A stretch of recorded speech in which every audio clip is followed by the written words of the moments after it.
और रघुराज प्रताप सिंह उर्फ राजा भैया उत्तर प्रदेश की राजनीति का एक जाना पहचाना नाम, लेकिन मुलायम सिंह यादव के करीबी रहे और समाजवादी पार्टी की सरकार में कैबिनेट मंत्री रहे।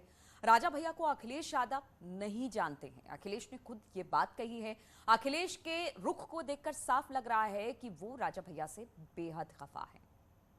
राजा भैया से नाराजगी क्यों है आप? ये कौन है? किनका नाम ले रहे हो आप? क्यों नाम ले रहे हो? ये कौन है? जिन राजा भैया को 2012 में अखिलेश यादव ने मुख्यमंत्री की शपथ लेने के बाद कैबिनेट मंत्री बनाया था, लेकिन अब वही अखिलेश यादव राजा भैया को जानते तक नहीं हैं। आखिर ऐसा क्या हुआ कि अखिलेश यादव ऐसा कह रहे हैं? अखिलेश के रुख को देखकर साफ लग रहा है कि वो राजा भैया से बेहद नाराज हैं। राजा भैया से नाराजगी क्यों है आप? ये कौन है? किनका नाम ले रहे हो आप? क्यों नाम ले रहे हो? ये कौन है? कौन है ये कौन है? अरे पत्रकार साथियों, आप भी सरकार हटाना चाहते हो, हम जानते हैं। 1993 और 1996 के विधानसभा में राजा भैया कुंडा सीट से बीजेपी के समर्थन से निर्दलीय विधायक बने, तो 2002, 2007 और 2012 और 2017 में वो समाजवादी पार्टी के समर्थन से निर्दलीय विधायक बने। 2012 में बहुमत से सत्ता में आई समाजवादी पार्टी की सरकार में राजा भैया कैबिनेट मंत्री बने।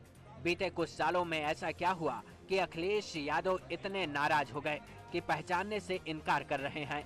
असल में इसके पीछे योगी के मुख्यमंत्री बनने के बाद राजा भैया का योगी आदित्यनाथ की तरफ झुकाव और 2018 का राज्यसभा चुनाव है, जिसमें राजा भैया ने बीजेपी के उम्मीदवार को मदद की थी। माना जा रहा है कि अखिलेश यादव तभी से राजा भैया से नाराज हैं। अब राजा भैया ने जनसत्ता दल लोकतांत्रिक नाम की राजनीतिक पार्टी बना ली है।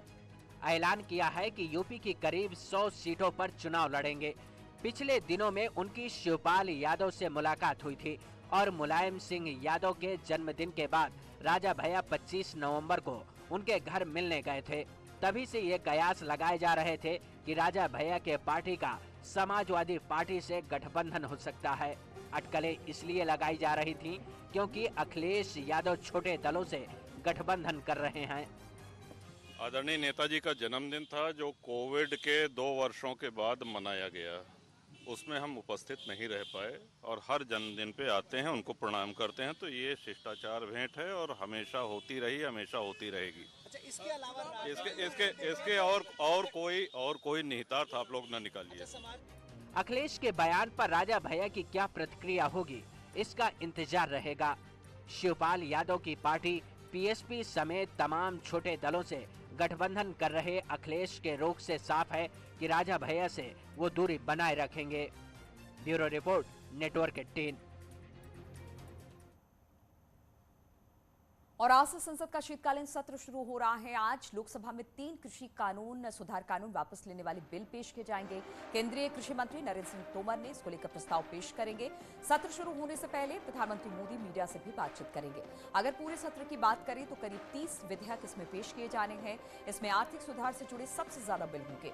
23 दिसंबर तक सत्र चलेगा। उधर राज्यसभा में कांग्रेस के नेता मल्लिकार्जुन खड़गे ने विपक्षी दलों की बैठक सुबह 9:45 पर संसद भवन में ही बुलाई है। वहीं पर कार्यालय में यह बैठक होगी और इस मीटिंग में विपक्ष एजेंडा तय करेगा।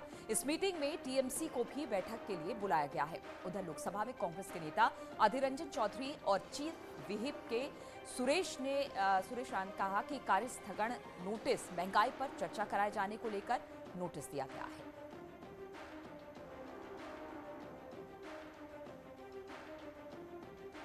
तो आज से संसद सत्र शुरू हो रहा है। 23 दिसंबर तक ये सत्र चलने वाला है और इस बीच कई ऐसे बिल हैं जिसको इसमें पेश किया जाएगा, रखा जाएगा सदन पटल पर।